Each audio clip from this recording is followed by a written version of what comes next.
si tu dis j'ai envie d'être millionnaire et que tu ne vois pas toutes les petites étapes qu'il y a avant, bah, tu vas essayer pendant 2 jours, tu vas arrêter. Faut voir les trucs, chaque étape en son temps. Et moi, j'avais cette confiance qu'au bout d'un moment, j'allais réussir à être multimillionnaire dans ma vie, mais je ne savais pas trop comment. Donc j'avais cette foi dans l'avenir. Et ensuite, après, je me concentrais sur ce qu'il y avait en face de moi. Donc d'abord, je faisais du foot, donc je me concentrais sur l'entraînement d'après. Ensuite, après, j'étais aux études, je me concentrais sur les prochains examens. Quand j'étais à l'armée, je me concentrais sur finir l'armée. Et je pense que c'est comme ça que tu avances. On va finir, je vais te montrer une dernière image. Que ce soit dans 10 ans, 20 ans, 50 ans, et quand on sera tous plus là et que tout le monde s'en foutra de cette vidéo, qu'est-ce que tu voudrais qu'on retienne de toi? Wow. Je sais pas, franchement.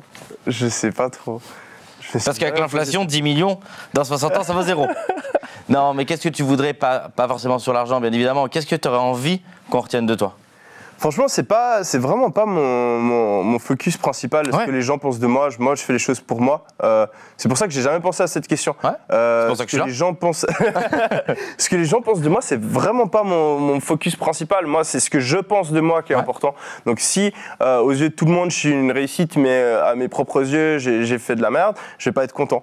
Moi, après, si les gens peuvent penser quelque chose de moi.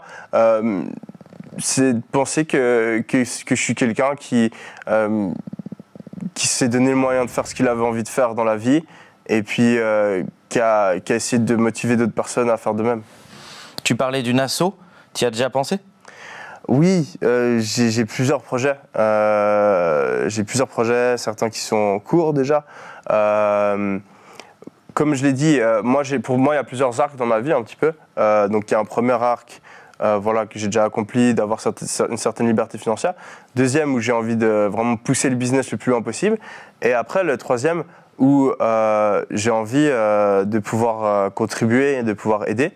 Donc je sais que je veux passer au moins une grosse partie de mon temps, un peu plus tard dans ma vie, à essayer de mettre en place des actions pour aider le plus de monde possible. J'ai envie de commencer déjà un peu maintenant. Ça va pas être mon focus principal, mais j'ai déjà envie de me mouiller un peu là-dedans, notamment faire des choses en Afrique. C'est pas encore assez concret pour que j'en parle, mais j'ai des projets là-dessus.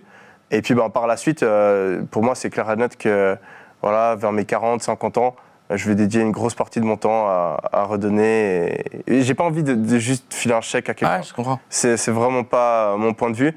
Parce que la plupart des associations caritatives sont très mal gérées. Après, je sais qu'il y en a qui sont très bien gérées. Et c'est une manière aussi de fonctionner, c'est d'en trouver une qui est très bien et ensuite de leur donner la confiance. Mais j'ai des idées un petit peu différentes de pas mal de gens et j'ai envie de faire quelque chose qui me ressemble. Donc je me donne un peu plus de temps, mais c'est quelque chose qui m'intéresse énormément.